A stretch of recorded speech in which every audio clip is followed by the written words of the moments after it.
Bonjour frères et sœurs, merci de votre fidélité. Il sait qu'il va mourir.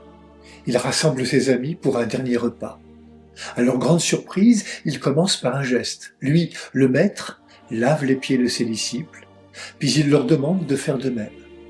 Il poursuit par une parole que l'on peut considérer comme son testament. Il ne laisse ni habitation, ni or, ni argent, il ne laisse pas d'écrit non plus. Jésus laisse à ses disciples un commandement qu'il dit nouveau. Aimez. Comme je vous ai aimé, vous aussi aimez-vous les uns les autres. Un commandement nouveau. Mais en quoi aimer serait-il nouveau? Il ne s'agit pas d'aimer en général, il s'agit d'aimer comme lui. C'est là que se trouve la nouveauté. La nouveauté vient de Jésus. Et Jésus fait de sa vie un je t'aime. Il en fait une mission, celle de toute sa vie. Et cette mission, il nous la partage, il nous la confie. Et disons-le, cette mission qui doit occuper toute notre vie est la plus belle et la plus difficile des missions, parce qu'elle concerne le monde, la création. L'amour dont Jésus aime concerne toujours un autre que soi, un autre différent de soi. Cet amour-là, celui d'aimer comme le Christ nous a aimés, demande de l'humilité, le sens du partage, du dialogue, du pardon. Aimer, c'est se sentir vulnérable. Aimer ne va pas sans renoncement, ni déchirure, et ne va donc pas sans souffrance. Parce qu'aimer, c'est renoncer à soi-même pour le bonheur de l'autre. Aimer, c'est parfois vouloir aimer. Ça ne va pas de soi, c'est un vrai travail d'enfantement. Jésus qui partage son dernier repas avec ceux qu'il appelle ses amis en sait quelque chose. Comment Jésus a-t-il aimé?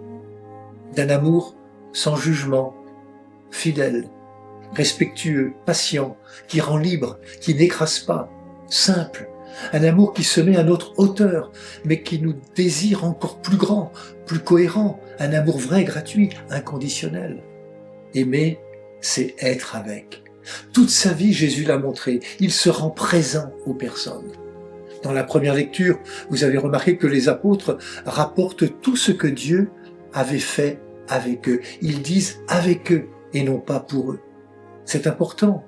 Aimer, ce n'est pas faire pour, mais faire avec. Dieu ne fait pas sans nous. Il a besoin de nous pour que son royaume advienne.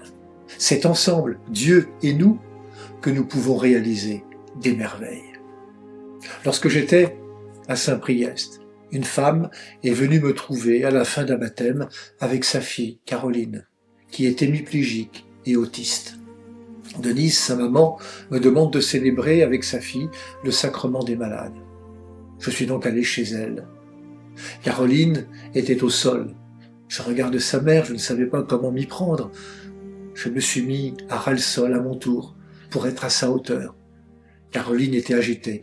Sa mère s'approche, lui parle et se met à chanter. Un « Je vous salue Marie » et Caroline s'est apaisée. Elle aime Marie, me dit sa mère.